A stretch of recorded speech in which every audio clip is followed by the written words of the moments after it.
Fala galera, Daniel Japiaçu chegando, convidando você para se inscrever no canal, dê o like, seu dislike, comente o conteúdo, espalhe se você quiser nos seus grupos de WhatsApp, se manifeste, dê sugestões de tema e hoje vamos conversar sobre eletrostática, mais precisamente sobre a carga elétrica. Depois da vinheta vamos para o quadro.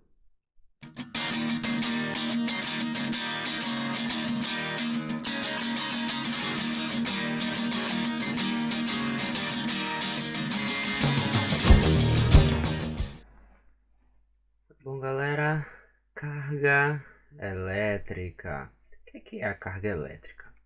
Bom, é uma definição aparentemente simples, né? A carga elétrica ela simplesmente representa uma característica, uma propriedade que contém dois elementos da natureza, mais precisamente em dois elementos do mundo microscópico, o próton e o elétron.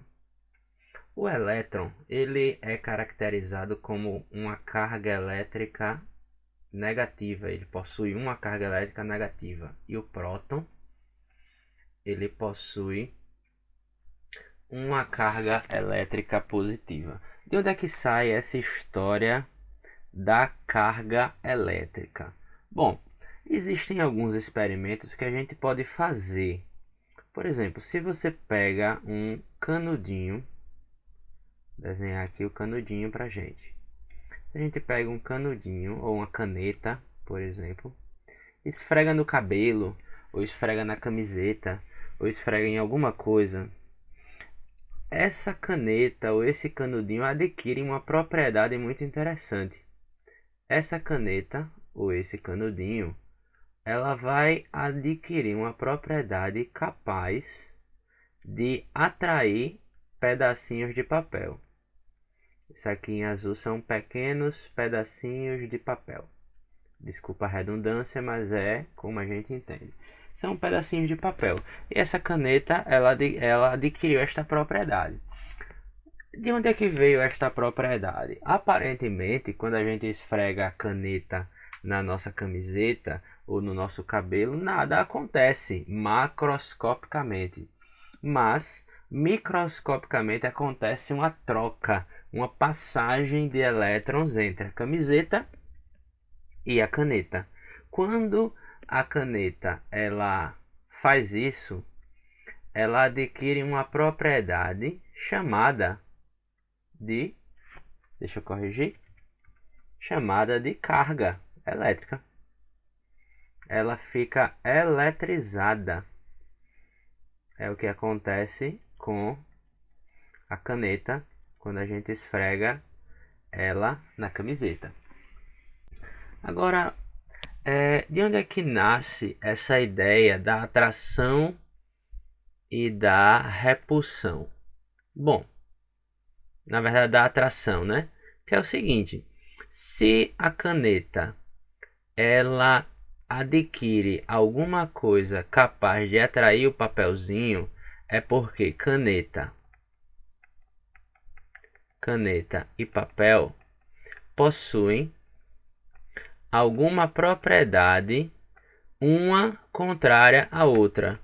Por exemplo, uma pode ter uma certa característica e o outro uma característica contrária, porque existia na época em que isso foi estudado o conceito de que os opostos eles se atraíam. Por isso que a caneta e o papel se atraem. E o que é esse oposto? Exatamente o que a gente chama de carga elétrica.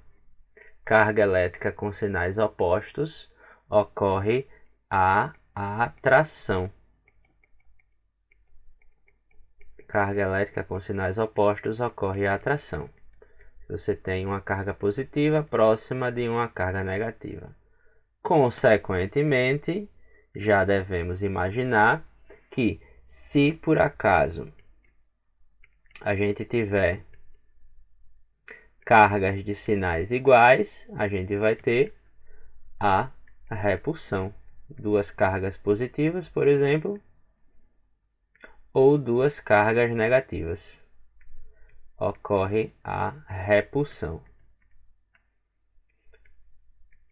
Isso que eu acabei de falar para vocês é uma propriedade, é um princípio da eletrostática, que é conhecido como princípio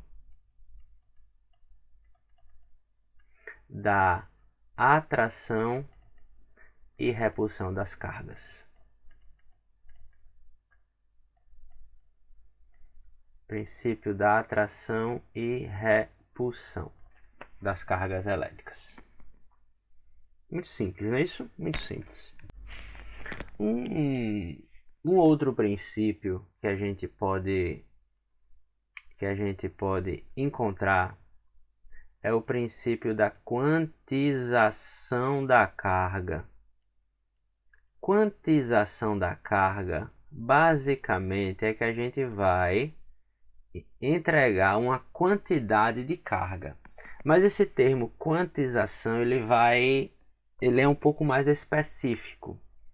Quer dizer, a quantidade de carga, ela não é um valor contínuo, ou seja, a gente não pode encontrar qualquer valor para a quantidade de carga. A quantidade de carga ela é, na verdade, um múltiplo de um certo valor. Este valor a gente representa por essa letrinha aqui, esse Ezinho, que a gente chama isso de carga elementar. Por que que a carga elétrica ela é quantizada? Por que que ela não pode ter qualquer valor? Porque a carga elétrica ela aparece quando ocorre troca de elétrons. O elétron ele é uma partícula elementar, fundamental. Ele é indivisível. Indivisível. Pelo menos até o nosso conhecimento do eletromagnetismo. Ele é indivisível. Ou seja, esse númerozinho esse númerozinho N aqui, ele necessariamente é um número que pertence ao conjunto dos números inteiros.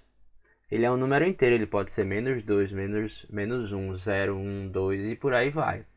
Não existe limite para ele, porém, ele nunca pode ser um número decimal, irracional, ele sempre vai pertencer ao conjunto dos números inteiros.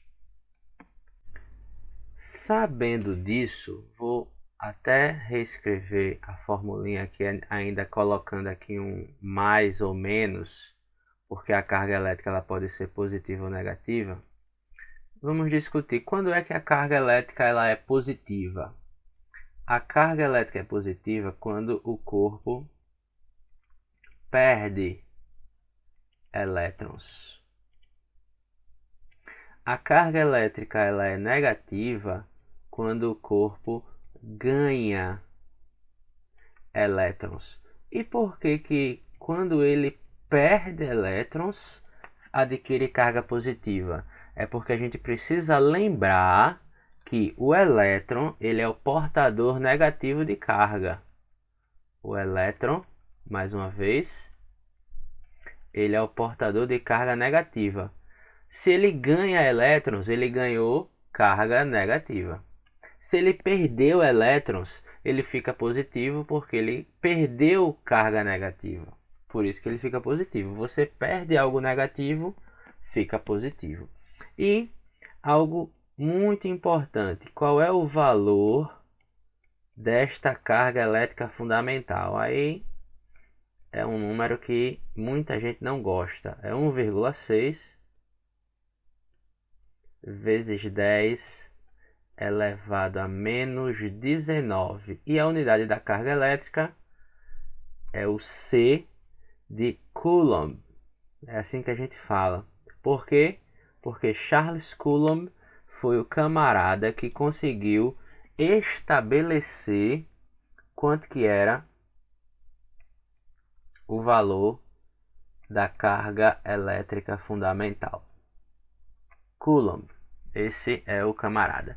E eu vou aqui fazer mais um destaque à expressão que nós temos. Existem, pessoal, um princípio também, que é o princípio da conservação da carga elétrica. É um princípio muito importante. É o princípio da conservação da carga elétrica. O que é um princípio de conservação? Ele é basicamente simples. Ele diz que no exemplo que nós temos envolvendo a carga elétrica, é só a gente admitir que a carga elétrica no início do processo precisa ser igual à carga elétrica no final do processo. Isso quer dizer o seguinte: se eu tenho dois corpos, três, quatro corpos elétricos ou eletrizados, ou que tem capacidade de se eletrizar, eles vão interagir eletricamente. Se eu tenho, por exemplo, 20 coulombs no começo, eu vou ter necessariamente 20 coulombs no final. Quer dizer, a soma da carga elétrica do corpo número 1 mais do corpo número 2 mais etc. no início tem que ser igual à soma da carga elétrica do corpo número 1 mais do corpo número 2, etc. no final. Essa soma precisa se manter. Os corpos individualmente, o corpo 1 pode terminar com uma carga elétrica diferente do que ele tinha no início. O corpo 2 pode terminar com uma carga elétrica diferente do que ele tinha no início, mas a soma total precisa ser igual para o início e para o final. Então foi isso, galera. Essa foi a nossa aula sobre eletrostática e os princípios fundamentais, os princípios básicos que envolvem a carga elétrica. Qualquer dúvida, crítica, sugestão, deixa aqui no comentário, sugira temas para o canal e até a nossa próxima aula. Valeu!